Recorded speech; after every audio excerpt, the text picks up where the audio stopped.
Holy cow, what a game, man. As you can tell, I almost lost my voice in this one, y'all. I'm just getting back to my hotel room after sitting in traffic for about 45 minutes and making the 35-minute track down I-79 to get to my hotel. So I'm sorry I'm on here so late, but I wanted to come and give you my post-game thoughts, my reaction to West Virginia's thrilling 31-24 victory over the Pitt Panthers in the 108th edition of the Backyard Brawl. What a game it was. And first off, I want to tell you, I owe the team an apology. You proved me wrong.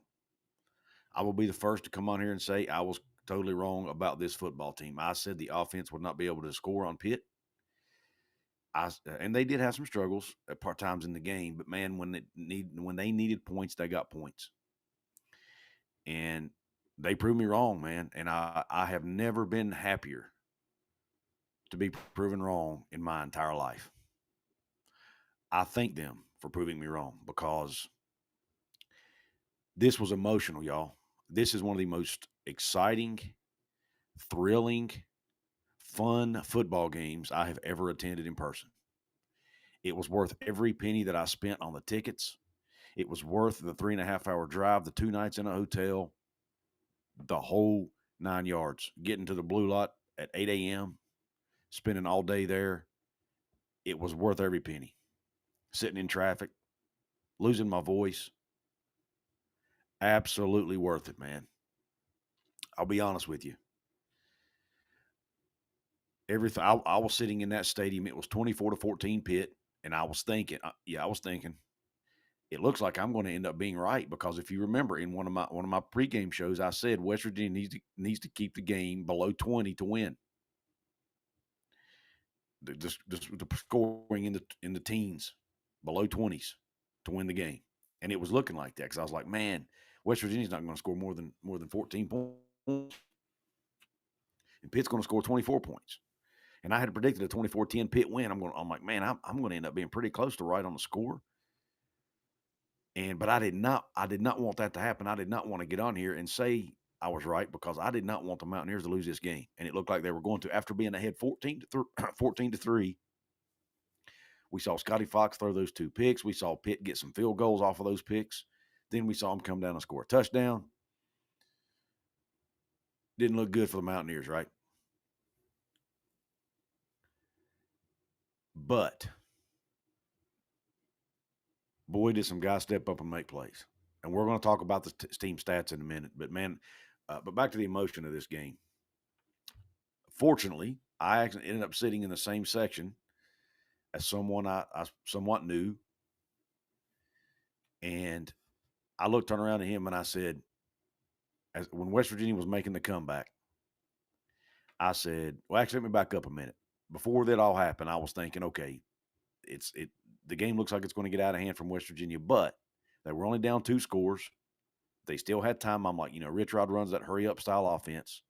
If they get the ball back, they will have time to score. The sun was setting in Morgantown, and magical things can happen in Morgantown when the sun goes down. It's how many times have we seen it over the years? Now, it doesn't happen 100% of the time. We've also seen West Virginia go out and lay some eggs and lose some games at night. Look at last year, for example. It happened 3 different times. But, man, have we seen some awesome moments too. And I did not want to leave that game early because I was thinking, man, you never know. West Virginia could still come back, and boy, did they. But I turned around, and I was thinking to myself what I would give for some Morgantown magic right now. And I just had a little nudge, little feeling in my gut that it might just happen. Turned around to the guy behind me, the one that I told you I knew, and I said, man, would you think less of me after they tied it? I said, would you think less of me if I shed a tear and cried over this win, man? And I actually did. I didn't have tears streaming down my face, but I shed a little tear over this game.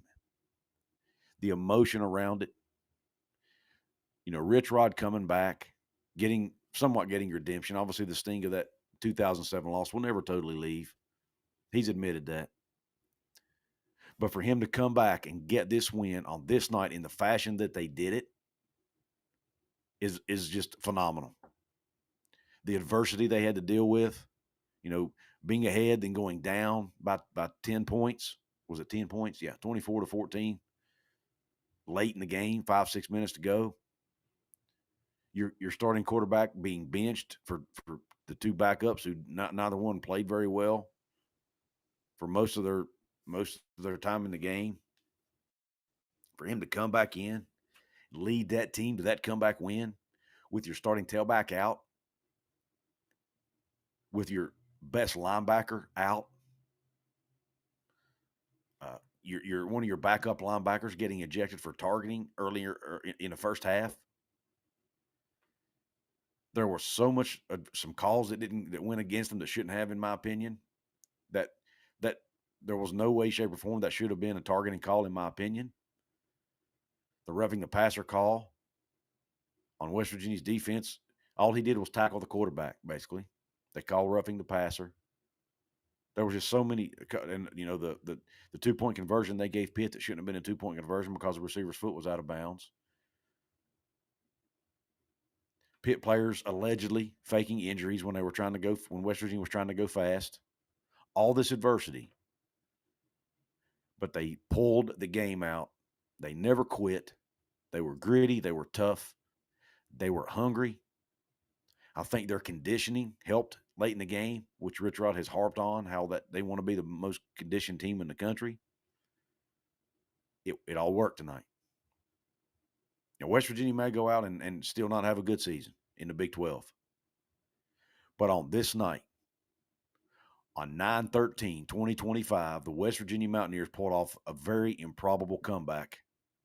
Not the best comeback ever. The game against Louisville in 2005 was even more, was probably less probable. Yeah. But still, they pulled it off, man.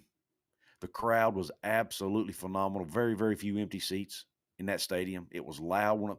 It might be the loudest I've heard that stadium in many, many years. I'm not sure if I'll say it was the loudest the LSU game was back in what year was that? Was it 2012, 2013, whatever year it was that LSU came to Morgantown? Wasn't quite that loud.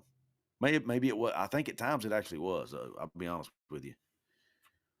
When Eddie Vestorina made that sack in overtime, man, that place went absolutely crazy. And it was awesome. To sing Country Roads with Rich Rod on that field, man, it was emotional. It was awesome. It was surreal almost. Then afterwards, which was even more fun, after Pitt and went back to the locker room, they broke out Sweet Caroline with the players on the field joining in. Just a phenomenal, phenomenal night, man. It was so, so awesome. I did get a super chat I need to address here. Let me get to it.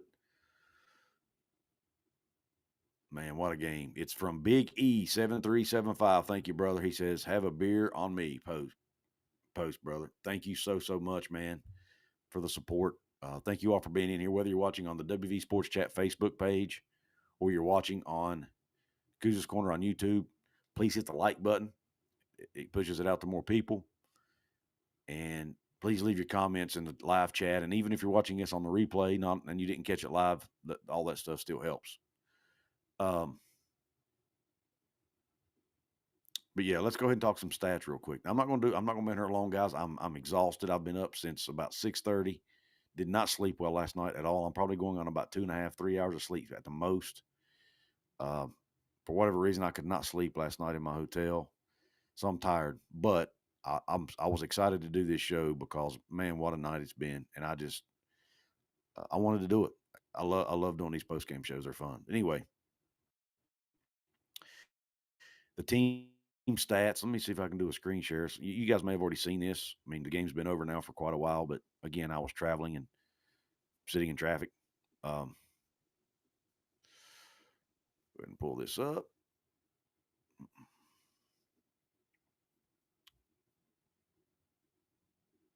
Oop, let me reverse that.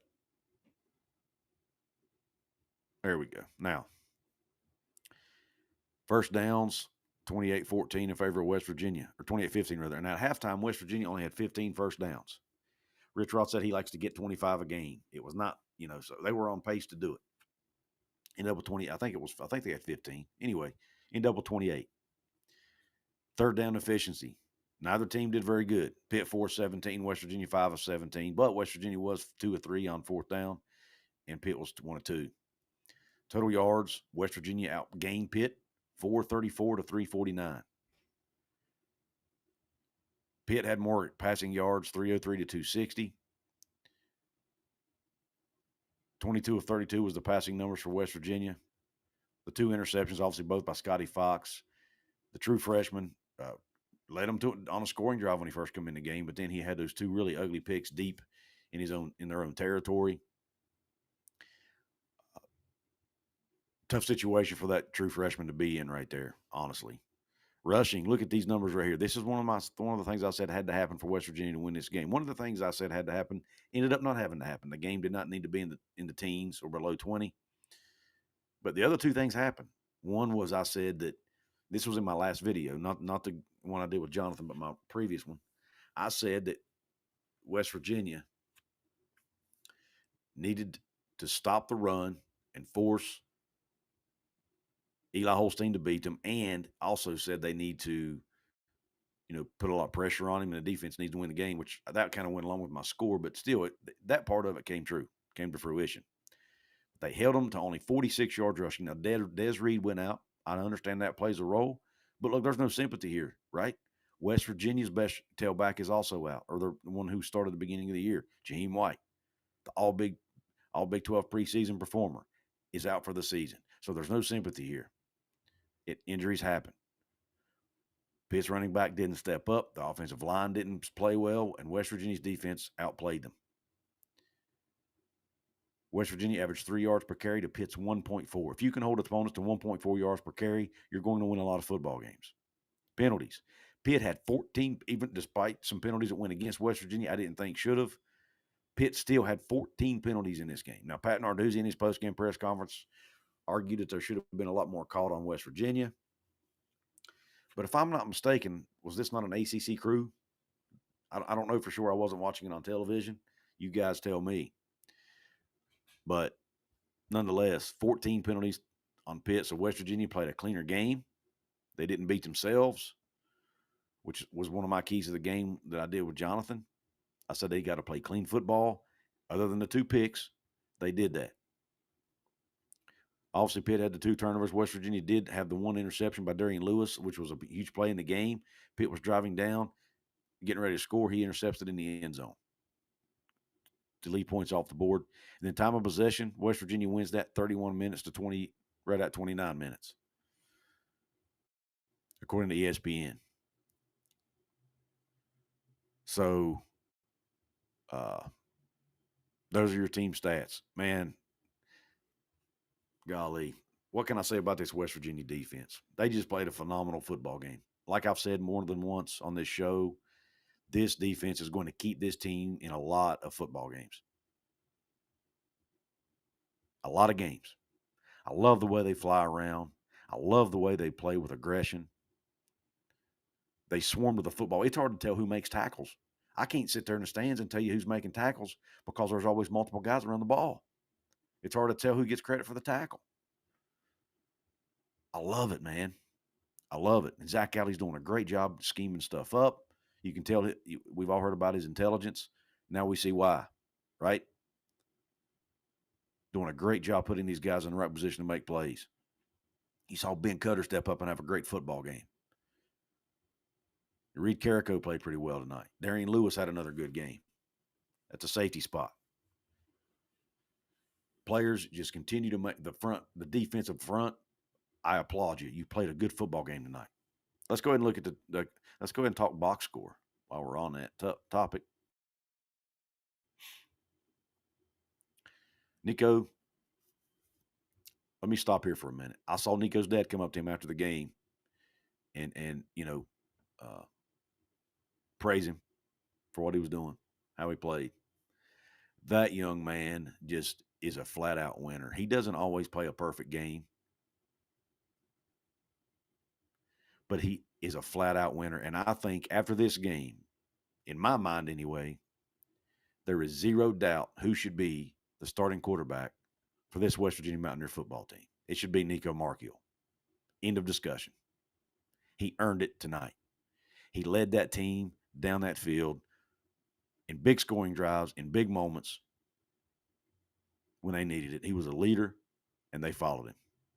And he made plays when that pass to Grayson Barnes in the end zone, beautiful throw. Beautiful thrown football. It happened right in front of me. I was sitting in the end zone on that end. It happened right in front of me. It was an absolute beautiful football pass. And a great catch by Grayson Barnes, too, by the way. Nico Markiel, you proved a lot of people wrong tonight, man. You stepped up. After a game where you didn't quite play all that great last week, you stepped up and you played a heck of a football game tonight, brother. Obviously, Scotty Fox was 1 for 4, had the 2 picks, 56 yards. And then Jaron Henderson was 2 of 3 on passing for 12 yards. Ty Edwards, man, 25 carries, 141 yards, 3 touchdowns. In the absence of Jaheim White, myself, and many others, basically had put this running game out to die. Didn't think it had a chance to be any good now. Boy, did Ty Edwards prove us wrong tonight. Over 5 yards a carry, man. Great performance by Ty Edwards tonight. The young man just absolutely battled. He got tough short yardage, got first downs and touchdowns in short yardage situations when the team needed him.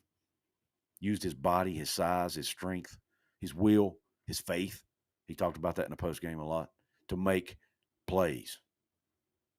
O-line blocked well. They had that set where they had 9 O-linemen on the field or 7 O-linemen on the field, whatever it was.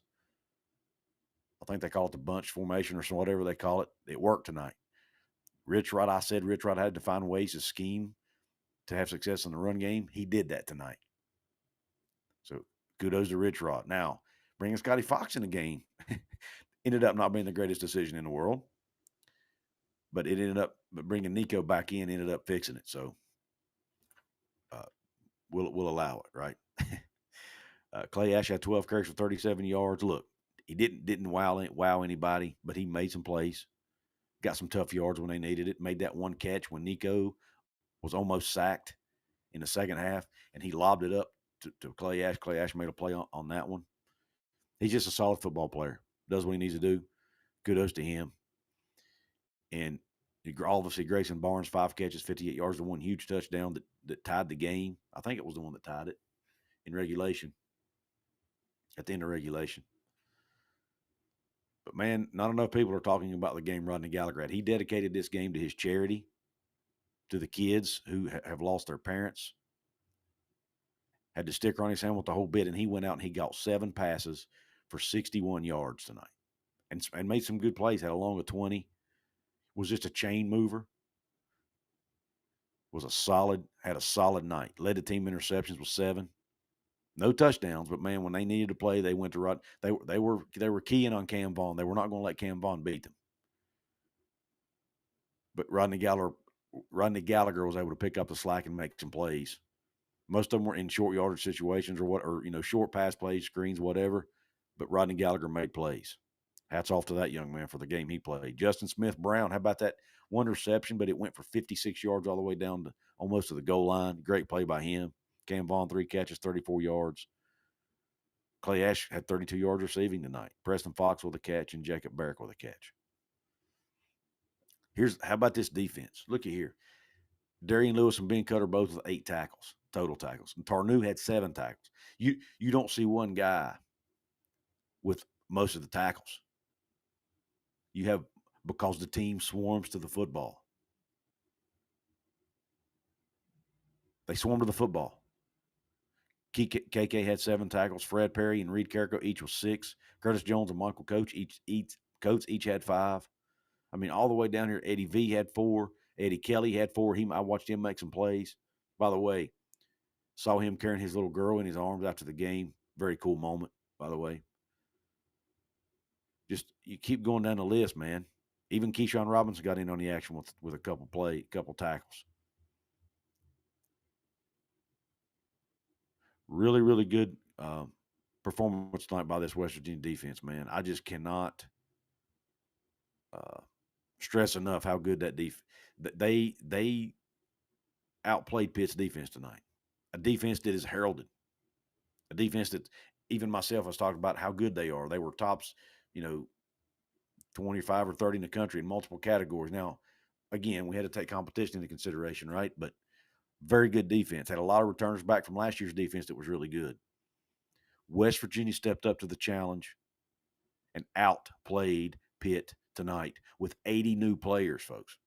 Again, West Virginia, I don't want to be a prisoner of the moment and sit here. I'm not going to sit here and predict now that West Virginia is going to all of a sudden go out here and win the Big 12. I'm not saying that. But on this night, in this game, when it really mattered, biggest game of the year from a fan standpoint, the rivalry, the backyard brawl, with a full stadium of people going crazy, they outplayed Pitt. They flat out outplayed them. They had Eli Holstein running. They got him on the ground. Let me see how many sacks this defense had tonight. 6 sacks. 2 by Eddie V. Great game for him. He had 2 sacks, obviously 2 TFLs and 4 total tackles and a solo tackle. But that huge sack in overtime was a huge key play in that game. You could argue it was the biggest defensive play of the game. Reed Carrico, half a sack. Fred Perry, a sack. Curtis Jones, a sack. Eddie Kelly, a half a sack. And Marshawn Oxley with a sack. He's the one who got flagged for that roughing the passer, which, at least where I was sitting in the stadium, did not look like a roughing the passer to me. But anyway. By the way, Oliver Straw averaging 50, had a 52 yard punt, he had 274 punting yards. He had some boomers, man. Let me see what that average comes out to. 274 divided by 6. 46 yards punting tonight. So good night by him.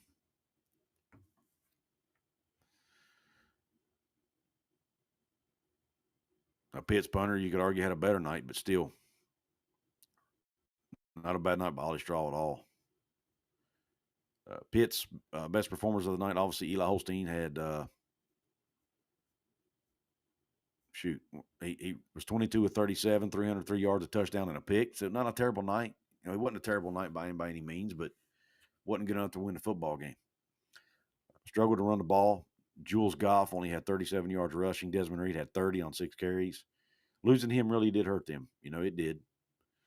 But again, injuries happen. Raphael Williams had caught 6 balls for 119 yards and a touchdown. He had a big game for them. Defensively, Cruz Brookins and Rasheem Biles both had 14 total tackles. And then Braylon Lovelace had 9. So those linebackers, Kyle Lewis had 8. So those linebackers that were much heralded all had big nights tonight. Biles, Lovelace, Lewis, all with 14, 9, and 8 in tackles. Biles even had a TFL. So they played well tonight. Pitt had some corners that were out too with injury, but again, West Virginia had, Jaden Bray out. They had Chase Wilson out. So both teams had guys injured. But at the end of the day, West Virginia's guys stepped up and made plays in this game. So just an absolute gutty, inspirational performance. I even turned around and told the guys that were sitting around me after West Virginia tied the game and we sent it into overtime, I said, this team has showed me something tonight. Even if they don't win this game, yes, I'd be heartbroken. But they have shown me that this team is improving every week. They're getting better. They're answering the bell. The O-line played better than they had in previous games. They ran the ball well.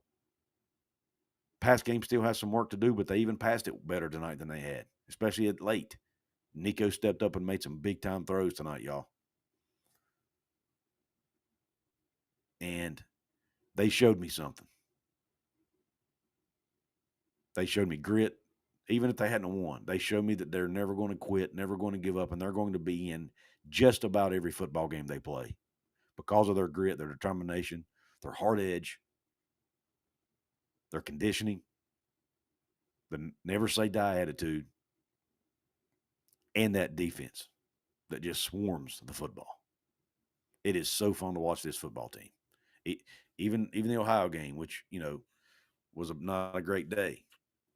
As we've seen, though, Ohio's giving Ohio State a game, right? So they're not a bad team either.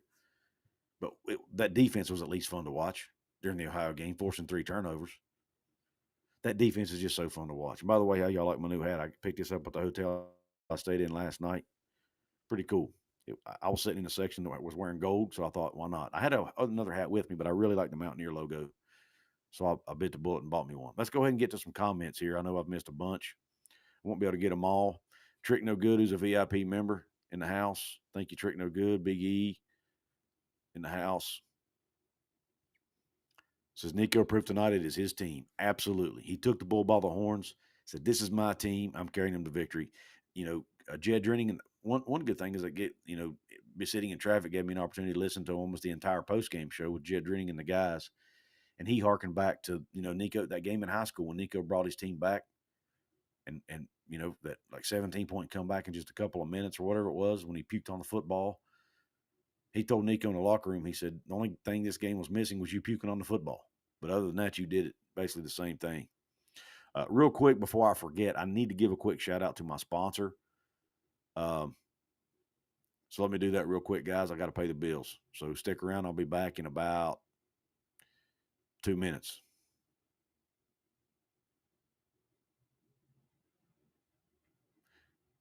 And by the way, this ad is based on a game that the lines that's going to be read in this ad are old, but it's just to get the point across on what DraftKings is offering right now, and lines are subject to change anyway. So anyway, here we go. Oh, wrong button. Sorry. Here we go. This episode, game on. Week 1 of the NFL season starts right now. And heck, for college football fans, we're already into week 2 of the season. And every touchdown brings you closer to a payout with DraftKings Sportsbook, an official sports betting partner of the NFL. Right now, if you want to place a bet on any game, you can do so at DraftKings Sportsbook. For example, if you want to place a bet on the West Virginia-Ohio game, which right now sits with West Virginia favored at -3.5, you can do that. And by the way, lines are subject to change and odds are subject to change. For new customers, this one's for you. You bet just $5 and get $300 in bonus bets instantly. Plus, grab over $200 off NFL Sunday Ticket from YouTube and YouTube TV. Your season starts now. So download the DraftKings Sportsbook app and use code Couz, that's code COUZ, to get $300 in bonus bets instantly when you place your first bet of $5 or more. Plus over $200 off NFL Sunday Ticket from YouTube and YouTube TV. In partnership with DraftKings, the crown is yours. Do you have a gambling problem? Call 1-800-GAMBLER. In New York, call 877-8-HOPE-NY or text HOPE-NY 467-369. In Connecticut, help is available for problem gambling. Call 888-789-7777 or visit ccpg.org. Please play responsibly. On behalf of Boot Hill Casino and Resort in Kansas. Fees may apply in Illinois. 21 plus age and eligibility varies by jurisdiction.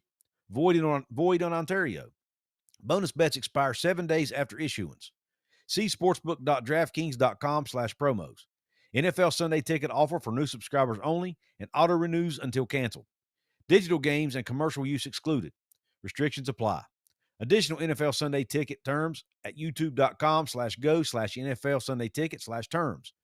Limited time offer. Thanks to DraftKings for supporting the show, and thank you all for being patient and letting me get through the housekeeping and paying the bills there. Speaking of paying bills, if you want to make sure your comment gets read or seen, you can hit and you're watching on YouTube, you can hit the super chat button and highlight your comment. I'll be sure to address it. Let's get back to some comments. Got Tosh Miller in the house. Thank you, Tosh. It was a great game, brother.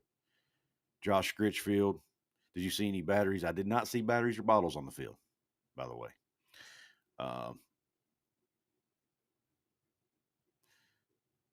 West Virginia knife enthusiast Dustin Hammond, Devil Dog 44, Jersey Ear. What's up, brother? Look forward to hearing what you have to say about the game. Y'all go check out his show, please. He does a really good job covering the Mountaineers. He's a fairly newer channel, but man, he's growing quick. He's doing a great job. Go check him out. Virgil Milburn, thank you for becoming a VIP member. I really appreciate that, Virgil. Thank you so much, man. Means a lot. Thank you for supporting what I'm doing here on the channel. Trey Edwards in the house. What an electric atmosphere. Boy, was it. It was absolutely electric. That's the best word. That's really the best word for it, really. Big E says we need to pray. We need to pay Zach Galley whatever to keep him. Absolutely, man. He's an absolute superstar. Will be a head coach probably pretty soon. I bet. Um, so it'll be hard. It'll be hard for him to pass a head coaching opportunity up more than likely. So he's probably not going to be at West Virginia very long. So let's enjoy him while we got him. J2 Farming Outdoors says would like to see what is said about the blown ref call at the end of the first half. Cannot have a penalty with no consequences. Make that make sense. Yeah, I actually had just left my seat to go try to get a head start at the restroom and the concessions. So I did not actually see what happened, but I heard kind of over the speaker somewhat of it. So it's probably not good for me to comment on that because I actually didn't see it. But yeah, but I did kind of. My understanding is they called a penalty, but then just said it was the end of the half, and I think they assessed it on the kickoff, didn't they? On the halftime kickoff, or am I wrong on that?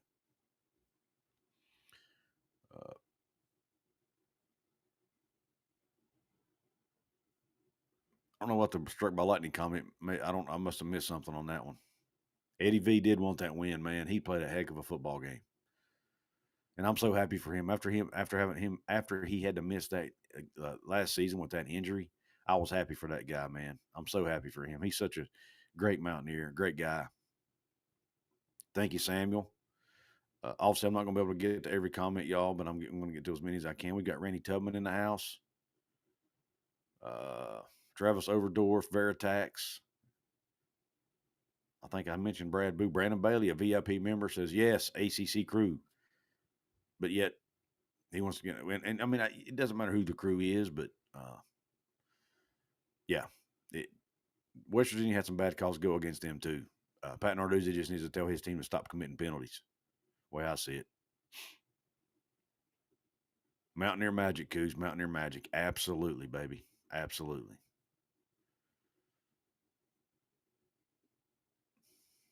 Brian Corley. What's up, brother? I am a WVU fan completely, but I believe it was targeting at least in the rules description. Also seen the foot in bounds on the second 2-point conversion. The Ohio thank you for pointing that out. On the replay, it looked to me, this is just my perception of that 2-point conversion. It looked to me like both feet hit simultaneously, and the back foot was in the white. It wasn't completely in the white, but it was in the white. And I don't know the interpretation of the rule, but if both feet hit at the same time and one foot's out of bounds, does the out of bounds foot count or the in? I don't know. Anyway, it was kind of a bang bang play. But my biggest issue with it was they called it on the field, they called it incomplete. I didn't see enough evidence to overturn it. I thought it was close enough because the back foot was in the white. To me, it was too close to overturn it. But I do see your point. It definitely was not. It was definitely close either way. And you say it was targeting, and I believe you because from where I was sitting, I couldn't really see it real great. So it may have been, but it looked to me like he hit him in the chest. But if he came up underneath him with his helmet, then maybe if he lunged at him upward, then maybe that's what happened. I'm not sure.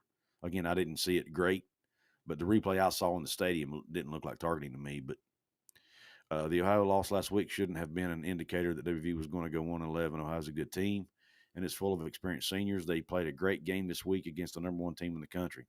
They held their own through most of the game. WVU was a better team than most, and you gave credit for. They will only get better, and the coaches will get better learning together.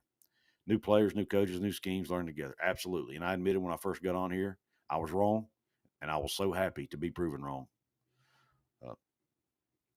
I did say that I thought Ohio was a good team, but just the West Virginia offense last week did not play good at all, and it made me real concerned for the rest of the season. It really did. Not even 0.00001% doubt. Love your optimism. Shaggy of WV says celebrate 16 months of membership. Thank you, brother, for your membership. Big Nico's going to graduate undefeated against Pitt. He is 2-0. He's 2-0. He's the Panther Slayer, right? Brandon Bailey, Edwards reminded me of C.J. Donaldson. Absolutely did. Couz just checking in. Unbelievable game. Still a lot of things to clean up. Nico's the QB from this point forward. No questions. Now running back issues. Ty Edwards played pretty well tonight, man. He had 5 yards of carry. Defense lights out again. Questionable penalties. Again, it wasn't a perfect game. They do have things to clean up. But, 3 weeks in, every team has things to clean up. But considering where this team is with 80 new players, new coaching staff, for them to go out and win that game the way they did, it tells me a lot about that football. Even, like I said, even if they hadn't won it, but that they were able to come back and tie it up like that with very little time on the clock, it showed me a lot. It really did. It showed me that this team's probably going to win some games this year that they shouldn't, number one, or that people think they shouldn't. Let me phrase it that way. You need to use the middle slot receivers more in the middle. That's a fair assessment. And maybe use, they threw Grayson Barnes 5 times, but maybe use your tight ends even a little more, right?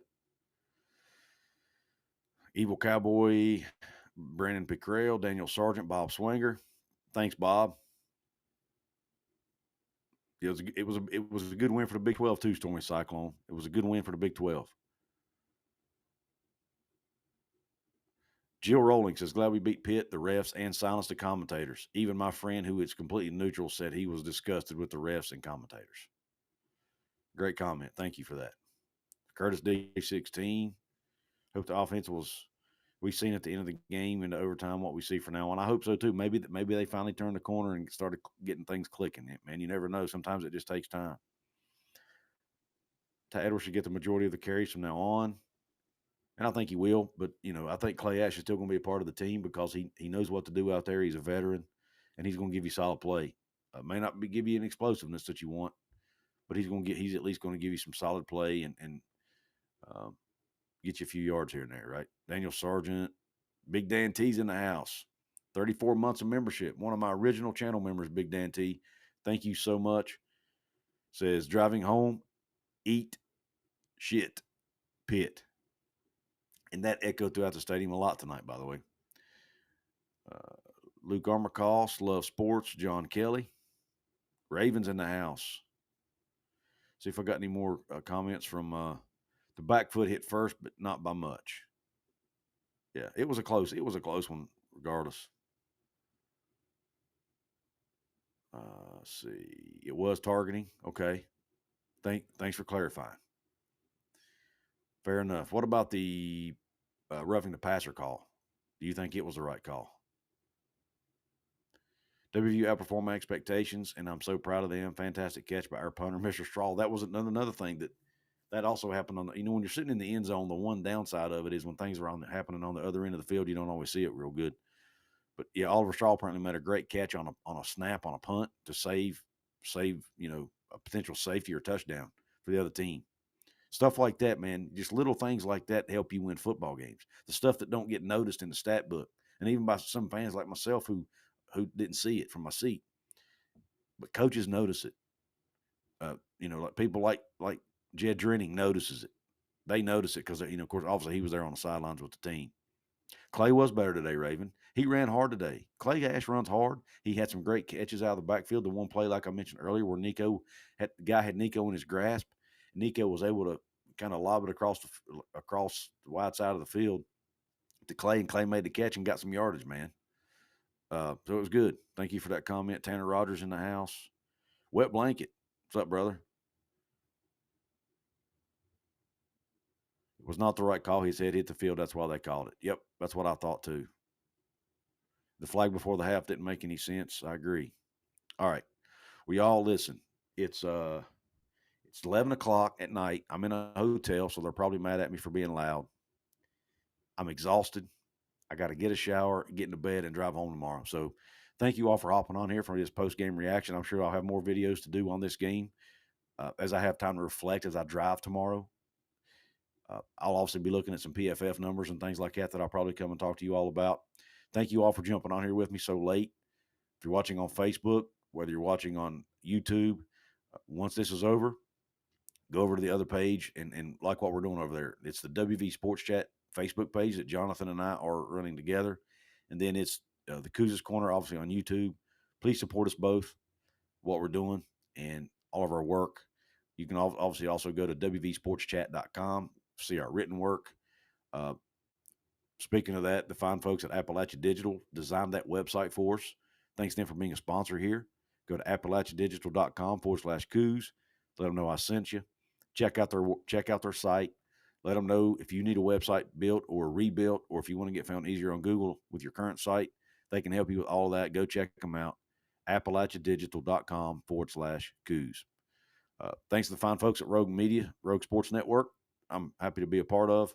Be sure to subscribe to the 365 Sports newsletter each week at 365sports.video. I'm covering West Virginia for that site over there now. And thank you all for tuning into this late night show, this live post-game recap. It's a great day to, as Tony Caridi would say, it's a great night to be a Mountaineer wherever you may be. God bless you all. God bless America. God bless West Virginia. Let's go Mountaineers and Q Country Roads.